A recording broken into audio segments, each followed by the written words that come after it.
Hello everyone, and thank you so much for watching my video today. Welcome back to my channel. Today I'm sitting down to film a get to know me tag because I realized that I'm putting out all these videos, however I don't have any content on my page or on my channel that lets you guys know who I am and how you guys can relate to me. So I asked you guys a couple of what So I asked you guys on my Instagram story to send through some questions for my get to know me tag, and I'm gonna sit down and answer all of those questions today. Thank you so much to everyone who sent through their questions, and I hope that I answer your questions to the best of my ability. So let's get started. Okay, what is your full name? My full name is Phemelo Makobo. I don't have a middle name or anything like that. How old are you? I am 20 years old, turning 21 in a couple of months. When is your birthday and what is your zodiac sign? My birthday is on the 2nd of April 2000, which makes me an Aries. Where are you from, or where do you live? I'm from a small town in the Northwest Province. The town's name is Freiburg or Vryburg, otherwise known as the Texas of South Africa. And yeah, I actually have never heard anyone call Vryburg the Texas of South Africa other than people from Vryburg. But where do I live? I currently live in Glasgow with my mom because she works here. What languages do you speak? I speak my mother tongue of Setswana, and if you're wondering what variety of Setswana I speak the variety where hare fiele, hare fologe, hare mafikeng, rahela, rahologa, ramahikeng. So I speak the variety of Setswana where your normal F sounds are pronounced as H. Yeah. And I also speak Afrikaans, and as of last year I also sign in South African Sign Language. So but I only sign as far as conversational competence goes. So I can sign things like my name is Phemelo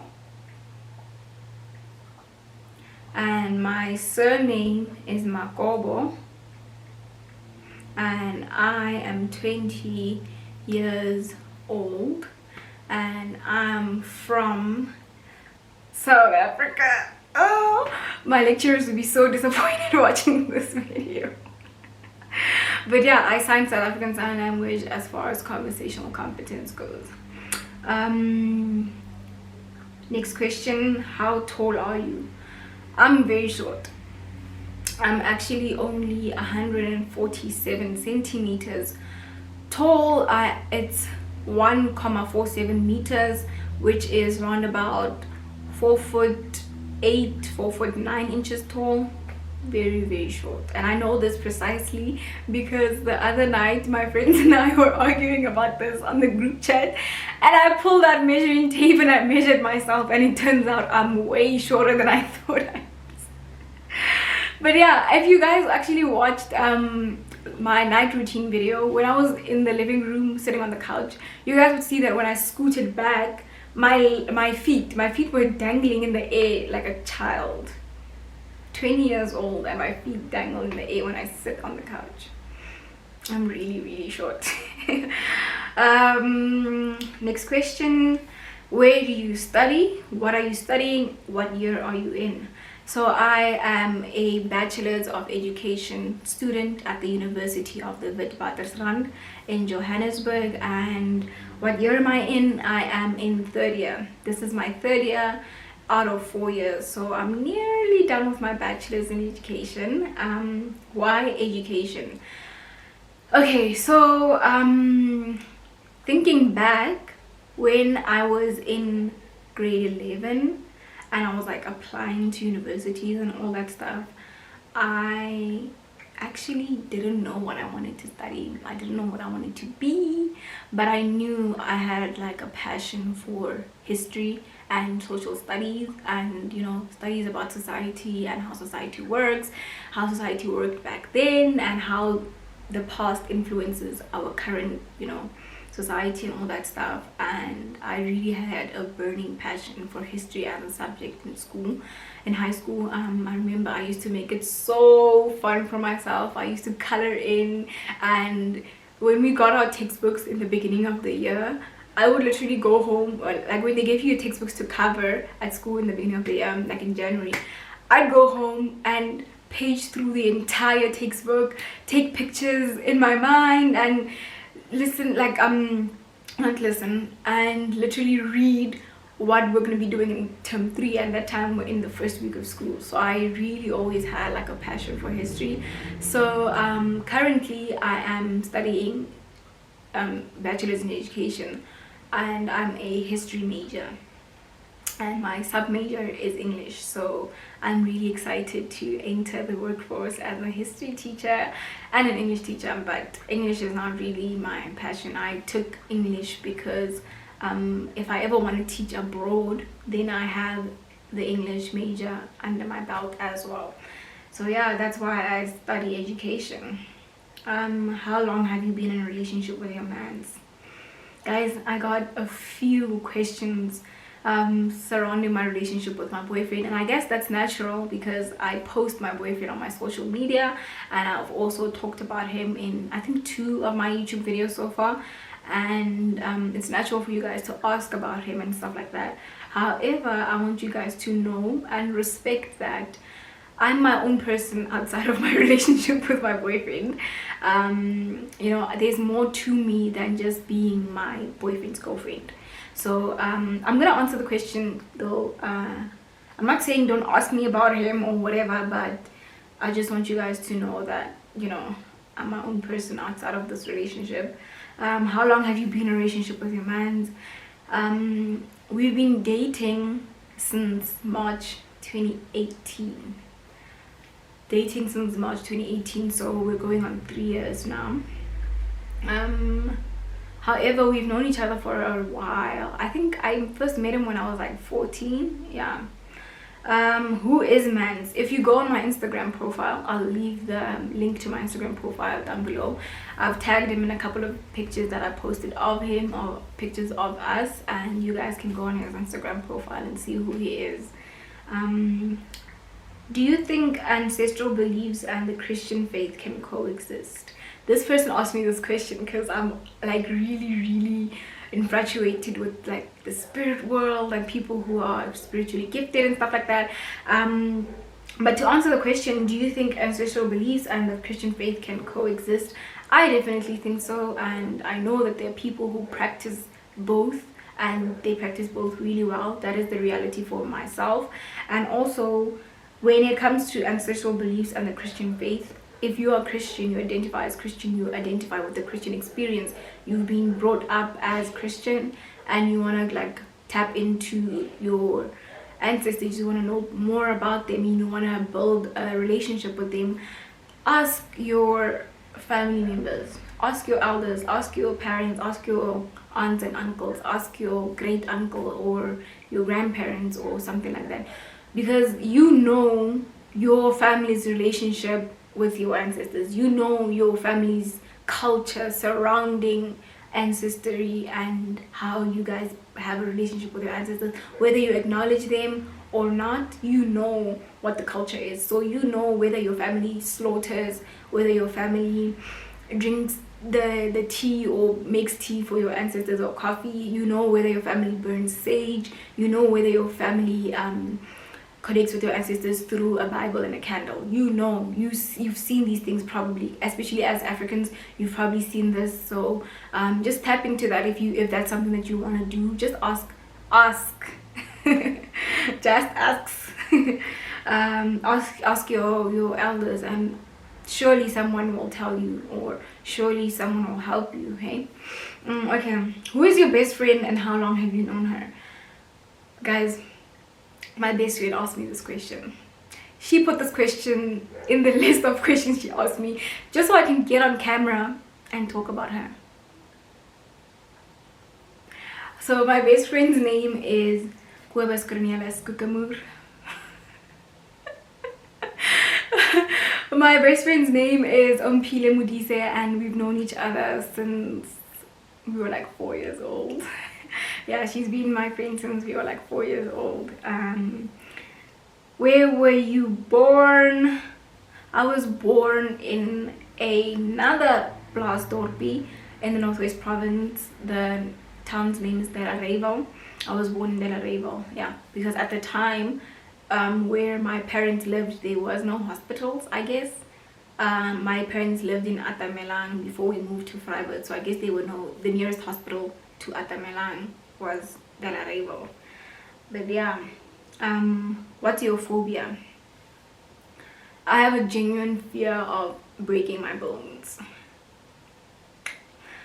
Breaking my bones. I don't even want to see other people's broken bones. You guys ever seen like those pictures when somebody broke, like, let's say for instance a bone in their forearm, and then the bone goes like this outside of their skin? Oh my god. Even when I'm eating meat, especially white meat like chicken meat, and I chew and I see the bone and it breaks. Oh my god. My heart is actually racing as I am thinking about this. I really have a fear of broken bones. Okay, next, what are your habits? Either your positive habits, your weird or embarrassing habits, or your negative habits.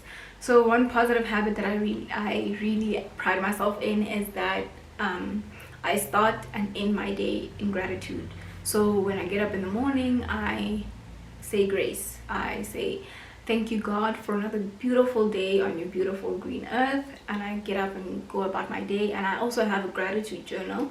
I think I'll do a video where I sit down and talk about my gratitude journal and what it means to me and how I use it as a manifestation tool as well.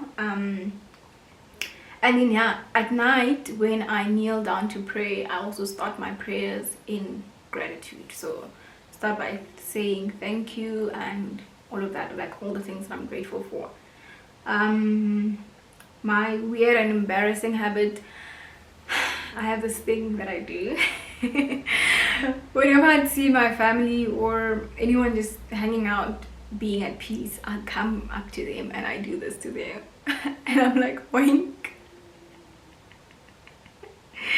It's really lame and my family hates it, but it's so funny because when you do like when you do this to someone else, they look like a pig. But yeah, that's my embarrassing habit. What is your negative habit? My negative habit, I guess self-doubt is a negative habit. You know, when I'm faced with challenges that are new to me and challenges that are seemingly big or they seem very difficult, I sometimes doubt that I will get through them. And these kind of negative habits, they come and go, but yeah, this is one that has been consistent and it's one that I'm also working on. Okay, what would your parents have named you if you were the opposite gender? They would have probably still named me Pamela. And I'm saying this because I've never met another Han whose name was Pamela. The only other Pamelas I know came out team. So I guess my name is like a masculine name or it's a unisex name. However, I've never met another Pamela who was a female. So I guess they would have still named me Pamela. What do you call your grandparents? This was a very sweet question. My grandparents, so 3 out of 4 of my grandparents, their journeys on this earth ended when I was really young. So I gained 3 guardian angels when I was really young. However, I did lose my grandparents when I was really young. One of them, my paternal grandfather, I've never met him. I don't know, I've probably met him, but as far as I remember, I don't know him. And my paternal grandmother, she passed on when I was 14. However, we used to call her by my dad's name and then Ma in the beginning. So if my dad's name was Pemelo, we used to call her Ma Pemelo. So it's in Pemelo Sama of Mahwe Pemelo. Yeah. And my cousins used to call her by their dad's name and the word Ma in the beginning. So Ma, Eric, you know, something like that. Next question, are you a dog person or a cat person? If you watched my vision board video, you know that I'm definitely a cat person. I really like cats because they're like chilled and laid back, and they really they reflect the kind of person that I am as well, and they have this really I don't know, superior thing to them. I really like cats. They exude confidence and I love that. And also I love their chill nature and how they also can become protective over their human, I guess. Yeah, and I also remember I felt more connected to cats when I saw this interview where Janaiko was talking about her cats, and she said to the interviewer that when a cat is happy, it purrs, right? And when it purrs, it starts to vibrate. Like if you've ever been around cats, you know that they purr. The sound that they make also comes with a physical vibration. And she said that is literally cats giving off positive vibes. And I was like, wow, I've never thought of it in that way. So yeah, I'm a cat person.